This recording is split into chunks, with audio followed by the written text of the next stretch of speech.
There was once a little girl who was very pretty and delicate, but in summer she was forced to run about with bare feet. She was so poor, and in winter wear very large wooden shoes, which made her little insteps quite red, and that looked so dangerous. In the middle of the village lived old Dame Shoemaker. She sat and sewed together, as well as she could, a little pair of shoes out of old red strips of cloth. They were very clumsy, but it was a kind thought. They were meant for the little girl. The little girl was called Karen. On the very day her mother was buried, Karen received the red shoes and wore them for the first time.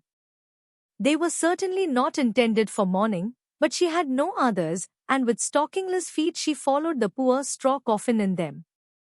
Suddenly a large old carriage drove up, and a large old lady sat in it. She looked at the little girl, felt compassion for her, and then said to the clergyman, "Here, give me the little girl. I will adopt her." And Karen believed all this happened on account of the red shoes, but the old lady thought they were horrible, and they were burned. But Karen herself was cleanly and nicely dressed. She must learn to read and sew, and people said she was a nice little thing, but the looking glass said, "Thou art more than nice, thou art beautiful." Now the queen once travelled through the land, and she had her little daughter with her. And this little daughter was a princess, and people streamed to the castle, and Karen was there also, and the little princess stood in her fine white dress, in a window, and let herself be stared at. She had neither a train nor a golden crown, but splendid red morocco shoes. They were certainly far handsomer than those Dame Shoemaker had made for little Karen. Nothing in the world can be compared with red shoes. Now Karen was old enough to be confirmed. She had new clothes and was to have new shoes also. The rich shoemaker in the city took the measure of her little foot. This took place at his house, in his room, where stood large glass cases, filled with elegant shoes and brilliant boots. All this looked charming, but the old lady could not see well, and so had no pleasure in them. In the midst of the shoes stood a pair of red ones, just like those the princess had worn. How beautiful they were! The shoemaker said also they had been made for the child of account, but had not fitted. "That must be patent leather," said the old lady. "They shine so." "Yes, they shine," said Karen, "and they fitted, and were bought." But the old lady knew nothing about their being red, else she would never have allowed Karen to have gone in red shoes to be confirmed. Yet such was the case. Everybody looked at her feet, and when she stepped through the chancel door on the church pavement, it seemed to her as if the old figures on the tombs, those portraits of old preachers and preachers' wives, with stiff ruffs and long black dresses, fixed their eyes on her red shoes. And she thought only of them as the clergyman laid his hand upon her head, and spoke of the holy baptism, of the covenant with God, and how she should be now a matured Christian, and the organ pealed so solemnly, the sweet children's voices sang, and the old music directors sang, but Karen only thought of her red shoes. In the afternoon, the old lady heard from everyone that the shoes had been red, and she said that it was very wrong of Karen, that it was not at all becoming, and that in future Karen should only go in black shoes to church, even when she should be older.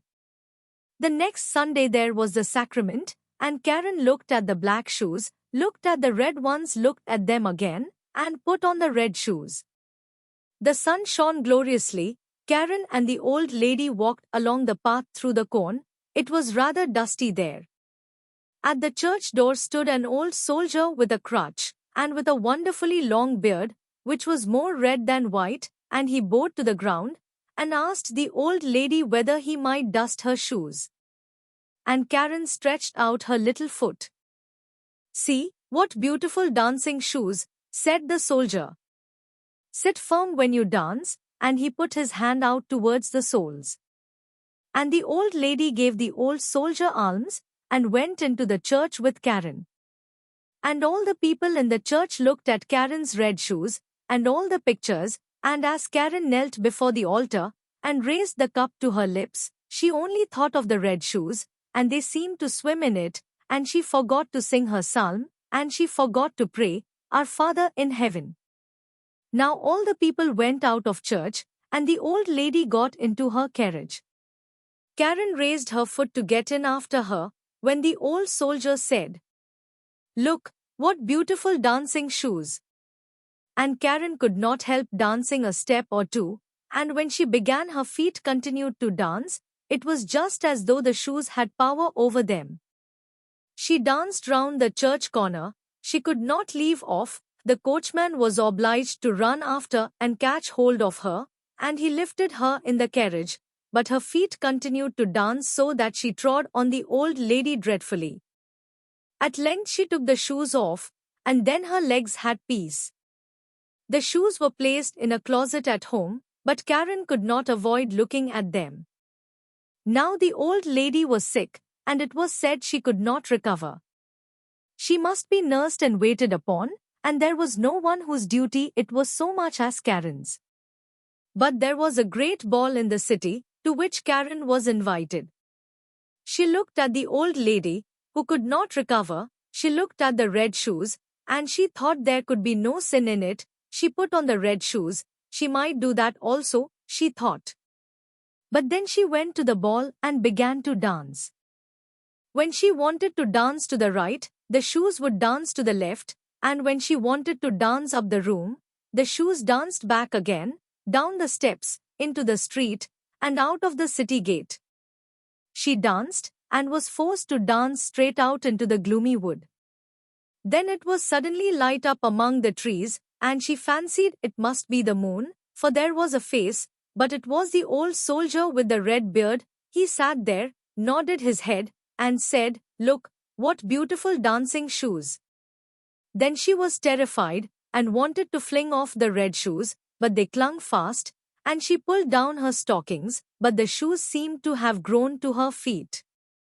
And she danced, and must dance, over fields and meadows, in rain and sunshine, by night and day, but at night it was the most fearful. She danced over the churchyard, but the dead did not dance, they had something better to do than to dance. She wished to seat herself on a poor man's grave, where the bitter tansy grew, but for her there was neither peace nor rest, and when she danced towards the open church door, she saw an angel standing there.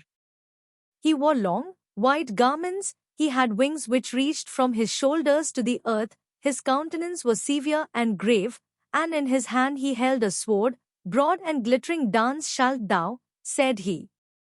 "Dance in thy red shoes till thou art pale and cold, till thy skin shrivels up and thou art a skeleton.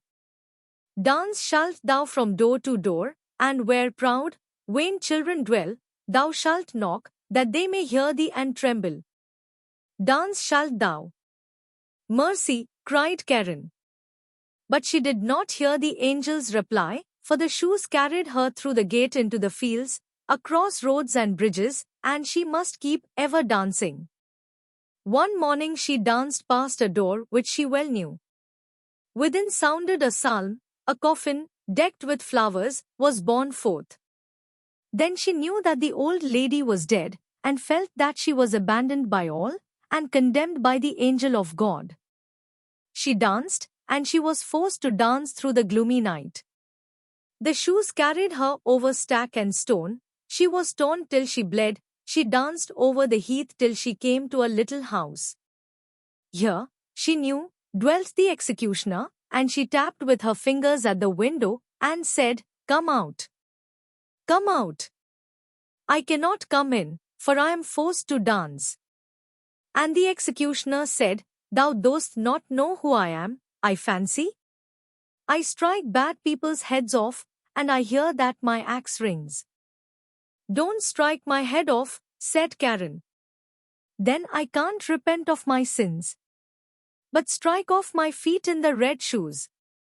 And then she confessed her entire sin, and the executioner struck off her feet with the red shoes, but the shoes danced away with the little feet across the field into the deep wood. And he carved out little wooden feet for her, and crutches, taught her the psalm criminals always sing, and she kissed the hand which had wielded the axe, and went over the heath. "Now I have suffered enough for the red shoes," said she. "Now I will go into the church that people may see me." And she hastened towards the church door, but when she was near it, the red shoes danced before her, and she was terrified, and turned round. The whole week she was unhappy, and wept many bitter tears, but when Sunday returned, she said, "Well, now I have suffered and struggled enough. I really believe I am as good as many a one who sits in the church, and holds her head so high." And away she went boldly, but she had not got farther than the churchyard gate before she saw the red shoes dancing before her, and she was frightened, and turned back, and repented of her sin from her heart. And she went to the parsonage, and begged that they would take her into service. She would be very industrious, she said, and would do everything she could. She did not care about the wages, only she wished to have a home, and be with good people. And the clergyman's wife was sorry for her and took her into service, and she was industrious and thoughtful. She sat still and listened when the clergyman read the Bible in the evenings. All the children thought a great deal of her, but when they spoke of dress, and grandeur, and beauty, she shook her head. The following Sunday, when the family was going to church, they asked her whether she would not go with them, but she glanced sorrowfully, with tears in her eyes, at her crutches. The family went to hear the word of God, but she went alone into her little chamber. There was only room for a bed and chair to stand in it, and here she sat down with her prayer book, and whilst she read with a pious mind, the wind bore the strains of the organ towards her, and she raised her tearful countenance, and said, "O God, help me."